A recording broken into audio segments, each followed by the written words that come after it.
obviously, this story, it's unbelievable, the developing one in the United States at the moment. The President and First Lady both diagnosed with coronavirus. What are your thoughts on this? Obviously, you wish them a speedy recovery too. Well, absolutely, and I think the presidential candidate Joe Biden summed it up when he said it's a stark reminder to everybody that they can't be complacent, that anybody can get this virus. We're certainly not out of the woods yet as far as this virus and getting on top of it. Certainly in America, where there's any number of cases, much more so than here in Australia, where we've done very, very well to minimise the case rates and the mortality rate. Of course, we're in the midst of an American election, a very important generational American election, and I know the Prime Minister Scott Morrison has reached out and messaged President Trump and First Lady Melania to wish them all the best, to wish them a speedy recovery, and I think all people would do that. But it is, as I say again, a very clear and stark reminder that we can't be complacent, that we need to do everything that the health officials are telling us as far as social distancing, self-isolation if need be, quarantine, all those things. If we're in areas that are hotspots, wear a face mask, do the right thing. It does feel surreal at the moment, though, doesn't it, to be a month out from the biggest election potentially, you know, that we've ever seen, with so much pressure mounting on that particular election. As you said, it's a generational one. How strange is it to have this occurring? And I guess we just spoke there to our correspondent in the US, to be campaigning and to be trying to do those things amid a pandemic. Well, I know when we campaigned in the by-election here in Eden-Monaro, it was a little bit strange, the fact that there wasn't the normal door-knocking, there wasn't the normal forums that you have during an election campaign, and it was very much low-key. It was very much a social media type style campaigning effort, and I appreciate that here in Canberra we're not far away from an election. Of course, there's one in Queensland too. They're very different circumstances under which everybody's campaigning, and that's why it's important to get the message out clearly and articulately. I appreciate that the second American presidential debate might not go ahead. Perhaps if it does via Zoom, it might be a little bit more conciliatory, Charlotte. Who knows? After the first one was a tad chaotic. Yeah, I think to say the least, it was certainly chaotic. But it doesn't seem to be simmering down over there. Things only seem to be getting crazier day by day over there in that election campaign. Deputy Prime Minister, a big announcement yesterday, the long-anticipated Trans-Tasman travel bubble. It's a tongue twister. It's now up and running, and in a few weeks we'll see those first flights taking off. No doubt it will boost tourism down the line, but this decision was more of a logistical one to free up space in hotel quarantine. Is that right? Yes and no. It certainly will free up space to the tune of 325 places in Sydney and elsewhere, of course, when it becomes more widespread. I appreciate overnight that the ACT has signed on, and they've come to an arrangement too by which from October 16, just like the Northern Territory, just like New South Wales, they'll accept New Zealanders too. So that's great news. We need these planes in the air internationally, and I'm really excited by this prospect. Tasmania, of course, too. They've also shown a willingness and an inclination, as has South Australia, to see what they can do as far as getting part of this arrangement. The case rates have been very low in New Zealand, just like Australia, because New Zealanders and Australians have largely done the right thing, and we've been very much cognizant of the best medical advice all the way through. And of course, back in June, we put in place those aviation protocols. Had a lot to do with that, with the Australian Health Protection Principal Committee, with Professor Paul Kelly, the Acting Chief Medical Officer, and the airlines, to make sure that everything was as it should be for domestic travel.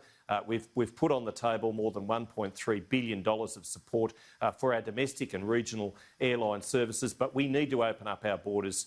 We need to make sure that international travel, of course, is also possible, and this is the first step along the way to getting international travellers into Australia to boost, as you say, our tourism and indeed perhaps even prop up our workforce, certainly in agriculture.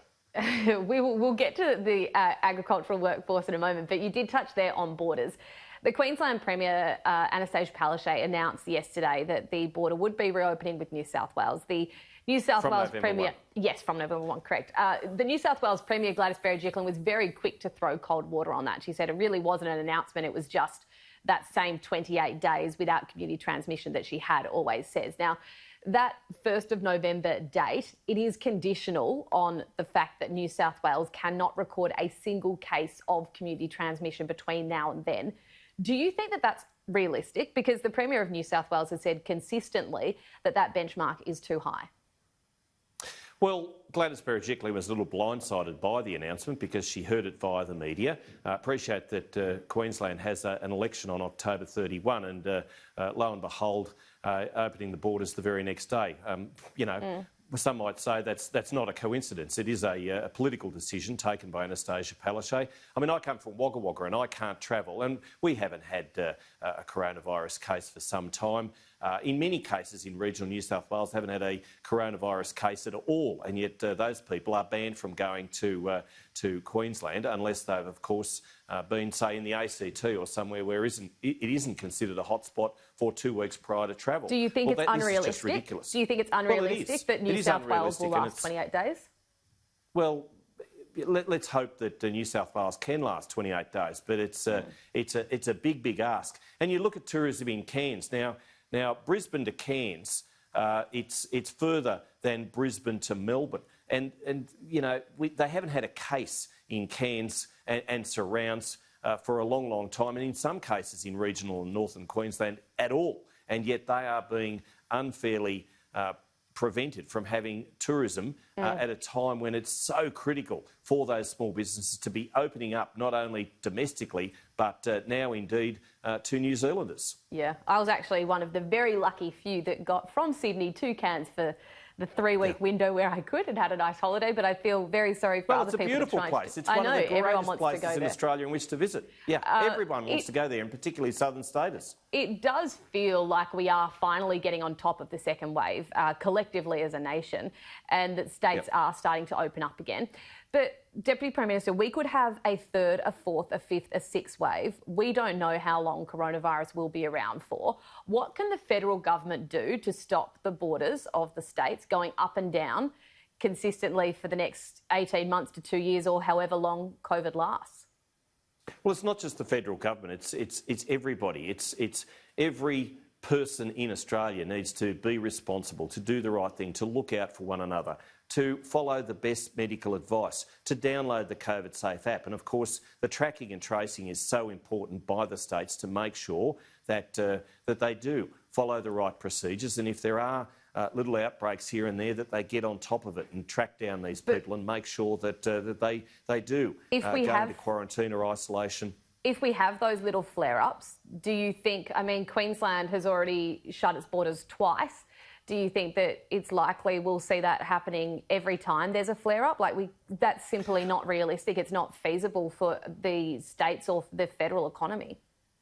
It's not. So let's hope that we don't. Let's hope that a vaccine is available soon. And I know that the government, the federal government, has spent a lot of money, and we've promised that vaccine, once it becomes available, and that every developmental test, etc., is done, and it is right to use and use widely, then every Australian will be freely available to them, and our Pacific Island friends as well. We've made that commitment as a responsible neighbour, as a friendly nation. We've done that.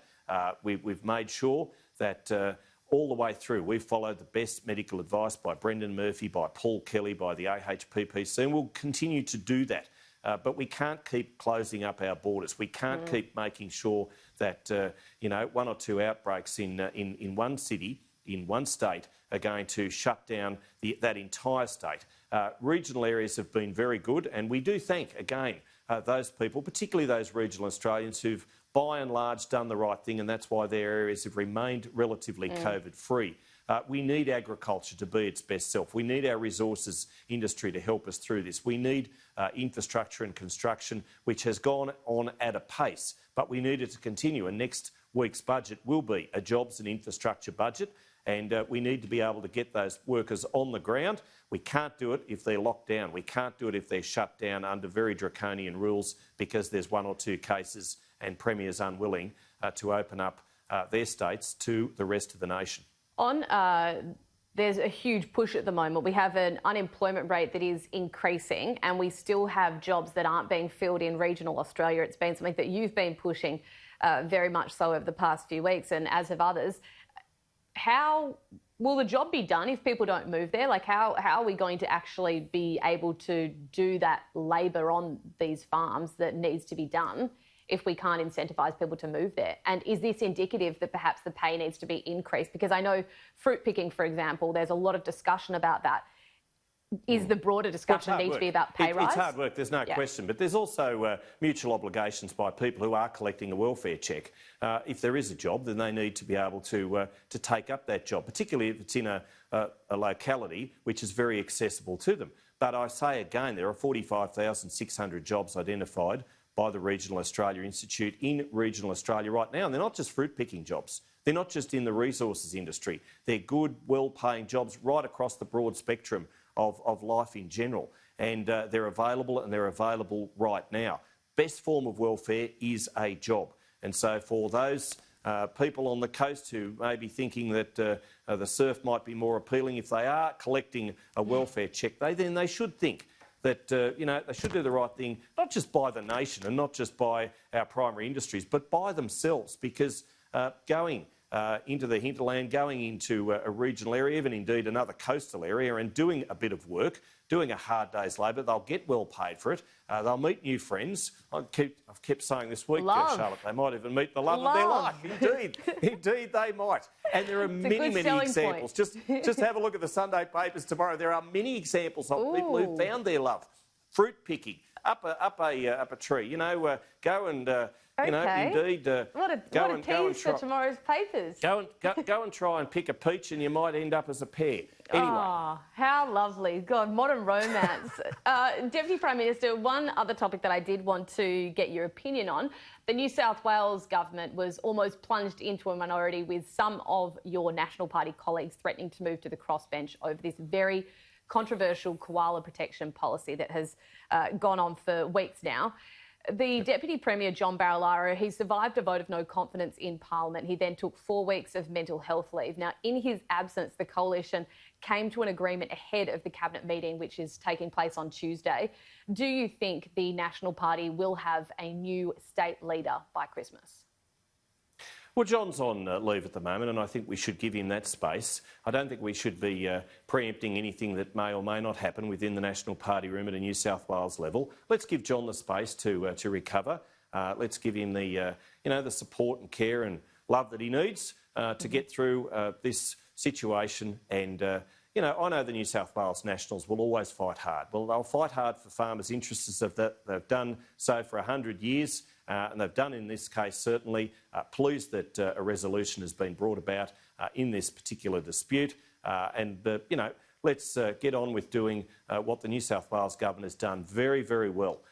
Taken care of New South Wales. They've certainly been the gold standard as far as the global pandemic health outcomes that needed to be done, and that they've built a better state. I know living regionally, how the health services were in such a dire situation after 16 years of Labor. Well, you know what? The New South Wales Nationals fought hard and made sure that they lobbied for more than 50 health services and hospitals. I know in my own city of Wagga Wagga how great the new Wagga Wagga-based hospital is, and that came about because of a coalition government in Macquarie Street. Liberals and Nationals working together. Do you think it could have been handled better, to see how volatile the situation has turned out to be? Well, no question it could have been handled better, but it is what it is. The situation has apparently been sorted out ahead of the Cabinet meeting. That's sensible, that's wise. People want to know that their politicians are talking about the issues that care to them, the bread and butter issues around their dinner table, not fighting publicly about one particular issue or another. And certainly when they're in a coalition government, people want to know that they've moved on. I know Gladys Berejiklian has led that state very, very well. And she's going to continue to do that. She'll do it in conjunction and in tandem with a very strong New South Wales Nationals Party.